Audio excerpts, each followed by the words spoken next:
Good morning, everyone. It's Heather. It is Tuesday, May 31st, 2022. We are on board Harmony of the Seas, and we are somewhere between the Bahamas and St. Thomas. Last night we were at sea all night, and today is a sea day, and we have my favorite view today. This is my favorite view in the world. Nothing but ocean. Look at that blue.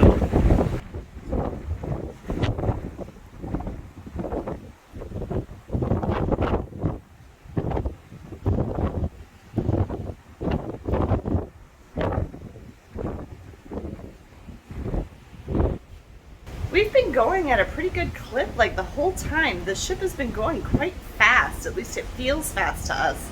We feel some motion and vibration. It's more or less depending on where you are on the ship. It doesn't bother us at all. We can just sense it. And it's beautiful out. I mean, this is a gorgeous, gorgeous day. We've slept quite late. Yesterday was a long, tiring day. We were at Perfect Day at Coco Key yesterday. It was a pretty physically demanding day. It was also Megan's birthday, and we were up quite late. We didn't get to bed until after midnight. So it's 11:30 a.m. now, and I'm all ready, but the kids are just getting up. We need to go get lunch.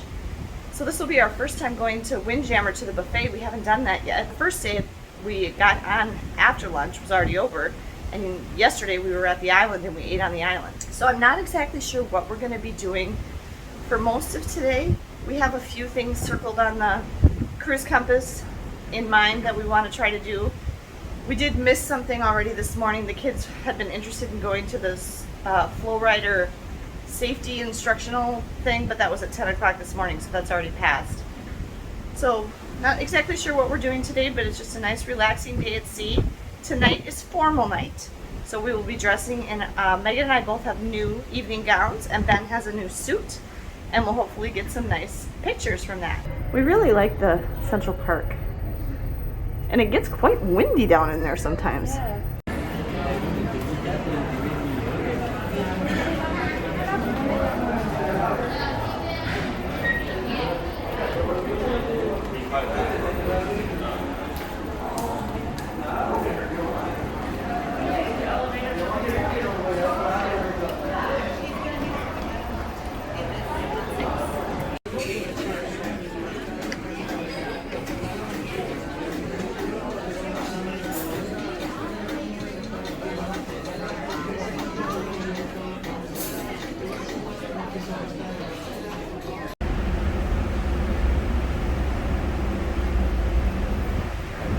Post-lunch stroll on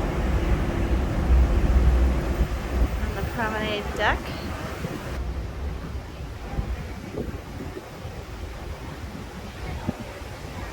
Okay, Megan doesn't want me to give this away, but this is our favorite spot. So here's the running track / promenade deck on deck 5. There's a lobby door right there, and there's one on the port side and one on the starboard side. It's these secret little seating areas that we just love.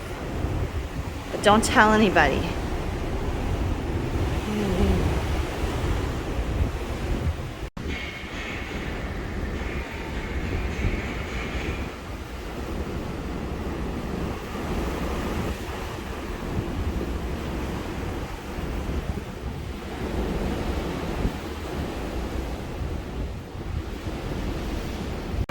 Okay, now we're on the boardwalk, and Megan just ran up to get a hair tie, which if you have long, even medium length hair, you need a hair tie when you're out at sea because wind and your hair just flies all over. So what we're going to try to do now, Carlos, one of the entertainment crew, when we went to Categories yesterday, told us that if you can't get into a show, show up about 10 minutes before and they'll let people sit down because they are a lot of people who have reservations that don't show up. And I wish we would have known that the first night for the ice show. I think there is going to be one more chance for us to go to the ice show. So I'm really hoping we can go to that. So right now we're trying to go to the Aqua Theater show, which requires reservations, which we do not have, but we're going to try to get there early and see if we can get a seat anyway. Okay, update. There's a huge disadvantage to these large ships. The ship itself is really cool, and it's really cool that it's got so much neat stuff on it. The problem is, because it's such a large ship, there's also so many people on it that you don't get to do any of the cool things that are on it. Because we don't have reservations to anything, because we checked in so late, we haven't been able to do anything. The only activity, am I right? The only activity we've gotten to do so far was categories on the ship. And that was because I got there very early. A whole bunch of people came in after me, including the kids, that didn't get to play because there weren't any slips left for them to use or pencils. There was room in that venue for some people who didn't get to play to come in and sit down. They couldn't play. I tried at 1:30 right after lunch to go to trivia, but we got there, it was before 1:30, but it wasn't early enough because every single seat in the schooner bar was full, and so I didn't get to play trivia. And then we just went and walked around on deck 5, and then we went to the Aqua Theater 10 minutes ahead like they said, and there was a whole line of people who also didn't have reservations, and he let a whole bunch of them go through, but then when he came back to us, he said there's no seats left, and we had to go. So we didn't get to go to the Aqua Theater show. And there's literally nothing else, no other activities that we wanted to do today or that we can do. A lot of stuff is during dinner. A lot of like the more family-friendly, which I don't know what they're thinking with that. Little kids need to eat Early, yes. Younger families with kids are going to want to eat at the earlier dinner. But that's when the activities that are appropriate for families are. So I don't see, Disney has this down. And this is one of the reasons I like Disney better. And I talked about this in a previous video. I'm going to link it up here. Disney understands, first of all, that young families and kids need to eat early. And they also understand that you can't eat and do activities at the same time. Okay? So they have everything scheduled basically double. They schedule all the same stuff that everybody wants to go to, like the shows. They're twice a night. The shows are twice a night. One show's during while the people at the early seating are eating dinner, and then they have it again while the people who are at late seating eating dinner. And they tell you, if you have early seating, you go to the show second, and if you have late seating, you go to the show first. And that's how they have enough room for everybody. And that's just the way it works. And then they have family-friendly activities all afternoon long and a little bit after the early seating dinner. And then the late night stuff is just adult stuff. I mean, that's true here too, because they realize that families and kids aren't going to be going to the late night stuff. Because we couldn't get reservations for any of the shows. I mean, even going when they told us to go, I don't know, maybe we'll try going sooner. I don't know how they're managing that though, because if they're literally not letting people in until they make sure that everybody who had reservations comes, I don't get it. I don't understand how they're doing that. Because it was one guy on one side of the theater was letting in the people with the reservations, and the guy on the other side of the theater was letting in people who didn't have reservations. I remember feeling this way on Mariner of the Seas too. This is something I don't really like about Royal Caribbean. It's two things. One, they have a lot of stuff to do, like water slides, the carousel, the rock climbing wall, the flow rider. But I talked about this in that other video 4 years ago. Those are all things you do individually. Those are athletic, like active things that you do by yourself. We're not going down the water slide as a family. We're not climbing the rock wall as a family. We can't go on the flow rider as a family. I mean, the things that we'd be able to do on this ship as a family or on any Royal Caribbean ship really are eating and going to shows or activities or games. And we haven't been able to do that because there's not enough space for us and we don't have a reservation. And so a very big disadvantage to these large ships is that unless you can book stuff ahead of time, which I hate that you're even in the position that you have to do that. I feel like to make it... What if you don't know everything that there is to do? Right. You just want to come onto the ship and like check things out and Right, decide and you didn't. then what. Yeah, exactly. And most other ships, that's how they are. I mean, that's how the Disney ships are. When something is scheduled, you can just go to it. You don't have to make a reservation ahead of time. They put too many people on these ships is the problem. They put too many people on these ships. They cram in. That goes back to the fact that this stateroom is small.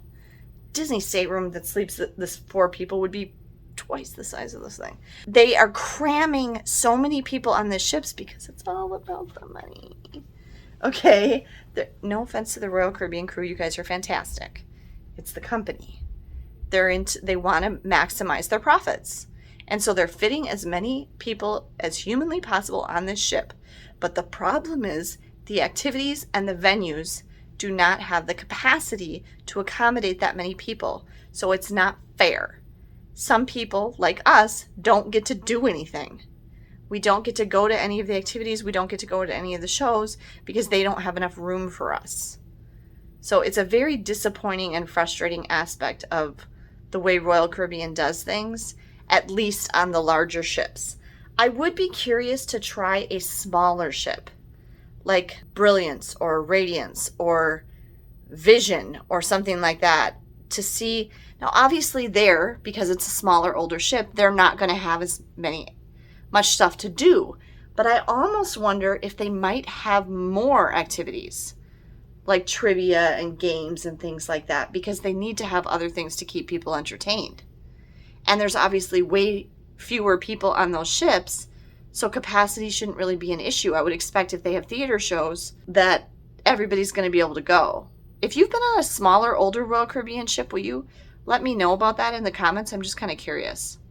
So anyway, we have a whole afternoon of doing nothing because we can't go to anything because everything is full and there's no room for us. So that's kind of a bummer. I mean, we're still having a nice relaxing day and getting lots of time to spend looking at the ocean. The other thing I'm going to tell you, I mean, I showed it briefly when we went up to lunch, but that top deck is insanity. I'm going to tell you right now, I have no intention. I mean, Ben's first thought was the natural first thought everybody has. Oh, it's a sea day. We can go do the stuff on the top deck today. Good luck. Hope you like waiting in line in the hot sun, because that's what you're going to be doing. And the pools are going to be full. I mean, for me, it's better to stay on the ship on the port days or get back to the ship early on the port day. Because that's when everybody's in the port. That's when everybody wants to get off and do the things that you can only do in that port that day. Right. And then you have a nice empty ship. So that's what we did last time when we came to Coco Cay last time. We came back really early and nobody was on the ship and we were the only ones in the pool. And we had it all to ourselves. So I like that. And everybody thinks that. Everybody thinks, oh, it's a sea day. We're going to do all the stuff on the sea day. Yeah, but everybody has to do all the stuff on the sea day because you're all on the ship. It's not like you can get off. 5,600 people. Yep. Sorry. There are 5,600 passengers on this sailing. And they're all trying to do stuff on the ship at the same time. We had dinner. We took some pictures with our formal wear on. We went back to the room and changed. Now Ben and I are watching Clifford the Big Red Dog because we never saw it in the theater. Last night we watched No Time to Die, the latest James Bond movie down here too. This is actually a really nice place to watch a movie. The only thing I wish is that they had popcorn. I really want some popcorn.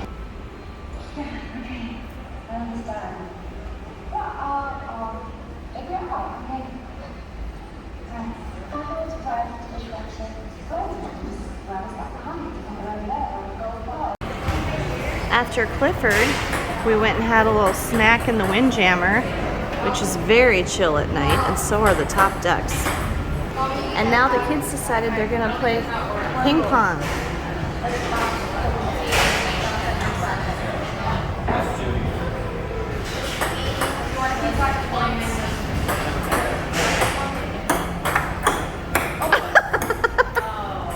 Oh my gosh. Okay, you need to be much gentler.